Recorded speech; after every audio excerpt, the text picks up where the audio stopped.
Quand quelqu'un le remerciait pour une guérison, ils étaient si nombreux à le remercier.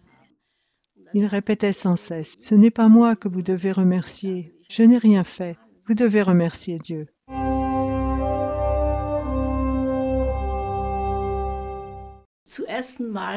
J'ai été envoyée pour la première fois à Plochingen pour écrire un article.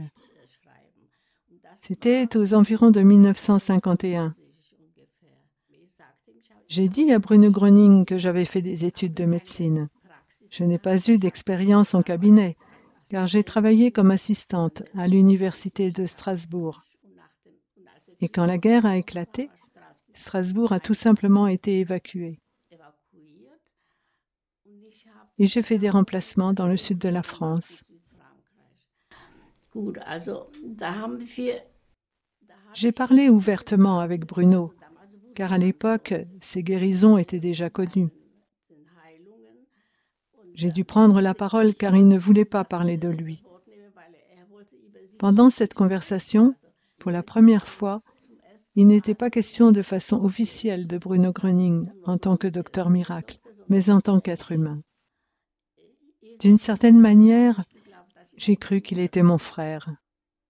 J'ai vraiment eu l'impression d'avoir avec lui une affinité particulière, tout de suite. J'ai écrit l'article et à la maison, j'ai dit à mon mari, « Maintenant, il faut absolument que tu l'invites chez nous. » Et il est venu. C'était tellement bien. Mon mari et lui se sont tout de suite bien entendus. Bruno s'est senti très à l'aise chez nous. Sa simplicité, son honnêteté faisaient tellement de bien. Mon mari a dit que c'était enfin un véritable être humain. Bruno n'en voulait à personne, même si on lui avait fait du mal. Il n'a jamais fait de remarques négatives sur personne, même pas sur Schmidt ou sur d'autres personnes qui voulaient le démolir. Une bonne personne, une très bonne personne. Il était si positif dans tout son être. On ne pouvait vraiment que se sentir bien en sa présence. Mon mari était quelqu'un de très réservé, mais malgré cela, il aimait beaucoup être avec lui. Il y avait toujours une ambiance détendue et amicale, une atmosphère très agréable. D'habitude, ma fille était toujours dehors à jouer avec les autres enfants. Et quand Bruno était avec nous, elle s'asseyait sous la table, l'écoutait et le regardait. Elle l'adorait. C'était vraiment très positif. Je ne trouvais rien de négatif en lui. Ma fille disait toujours à Bruno, « Vous avez des yeux comme le ciel, si bleus. » Ils étaient vraiment si brillants. Ils dégageaient quelque chose, de la lumière. Tout était si lumineux. C'était l'époque où l'on n'en avait vraiment pas encore fini avec les événements de la guerre. Dans les années 50, nous étions tous encore très accablés. C'était si agréable d'avoir une telle personne près de soi, qui dégageait à sa manière tant de bonté, tant de bien. C'était un sentiment de paix.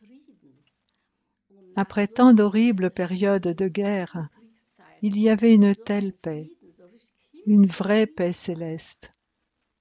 Il y avait une telle gaieté, pas exubérante, simplement paix et tranquillité. Et ça, c'est quelque chose de très rare dans une salle de rédaction. On traite beaucoup de sujets négatifs. On doit écrire sur ceci et cela, et tout à coup, arrive un véritable ange. J'ai encore écrit d'autres articles sur lui, et à cette époque, j'avais déjà décidé d'écrire un livre sur les guérisons miraculeuses. Une fois mon article terminé sur Bruno Gröning, qui était aussi la première ébauche pour mon livre, je l'ai publié dans le magazine Neues Europa. Après cela, on m'a demandé si je voulais en parler un jour à Graz. Je crois que c'était la Ligue universelle qui organisait une série de conférences sur les sujets ésotériques.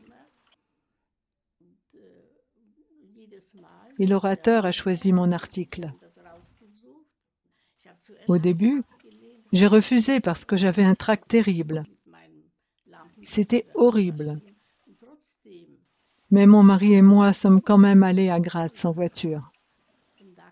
Le premier jour, j'ai attrapé un rhume et j'ai encore dit à mon mari, « Je crois que je ne peux pas parler. J'ai un mal de gorge terrible. J'ai mal à la tête. Je pouvais à peine me tenir sur mes jambes. » C'est alors que mon mari m'a dit, « Repose-toi.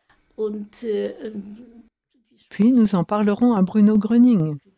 Il lira ton texte et alors ton exposé sera entendu. » Après cela, je me suis levée et nous sommes allés le voir dans la salle. C'était à l'école de commerce de Graz. C'était complet, beaucoup de monde. Je me suis assise au dernier rang et il y avait là aussi Bruno et sa femme. C'était un soulagement. Je me suis soudain sentie si bien et puis j'ai dit « Oh, Monsieur Gröning, je crois que je ne pourrai pas lire. Voulez-vous regarder mon texte ?»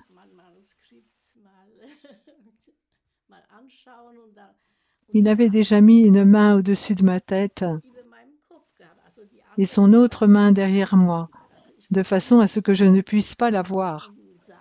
Je ne voyais rien, mais il y avait tout à coup une sorte de tension dans la salle, et ça m'étonnait. Tout à coup, j'ai eu tellement chaud.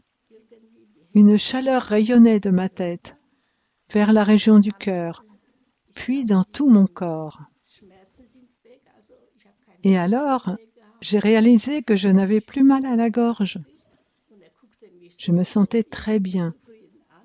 Et il m'a regardé d'un air satisfait et m'a dit d'un ton presque autoritaire, « Maintenant, prenez votre texte et montez sur le podium. » J'y suis allée sans trac et j'ai commencé à parler. Ma voix était remarquable, meilleure que maintenant. Maintenant, je suis un peu enrouée. Cela s'est si merveilleusement bien passé que j'ai même parlé librement à la fin, lorsqu'il a été question du phénomène Bruno Gröning.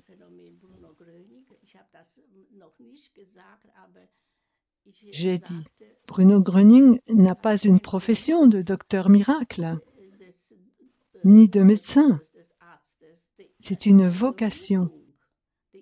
Il a été appelé pour nous aider. J'ai été applaudi pour cette déclaration. Les personnes présentes ont toutes applaudi. Et Bruno était très ému. Je l'ai tout de suite remarqué. Il m'a été reconnaissant. À cette époque, il avait traversé beaucoup de choses. Il avait accordé beaucoup de confiance à des gens qui ne la méritaient pas. Tous ses managers autour de lui. Il n'a jamais été satisfait de toute cette agitation. Il ne voulait pas de ça. Il m'a dit, « Ah, si on me laissait enfin tranquille !» Il pouvait aussi aider à distance.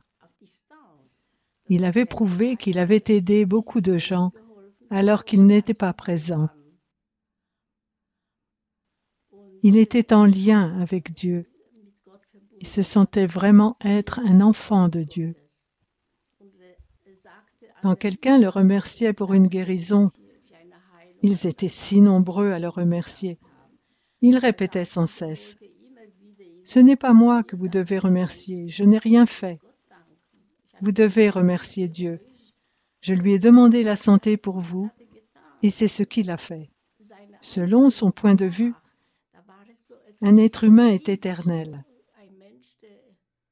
Un être humain qui a quelque chose à voir avec l'éternité. Tout son être a toujours été un mystère pour moi. Vraiment, est-il possible que sur cette terre, où des choses aussi terribles se passent, qu'il y ait une personne qui soit si pure, on peut le dire, si immaculée? Il était hors du commun. Dommage qu'il n'y ait pas plus de personnes comme Bruno Gröning.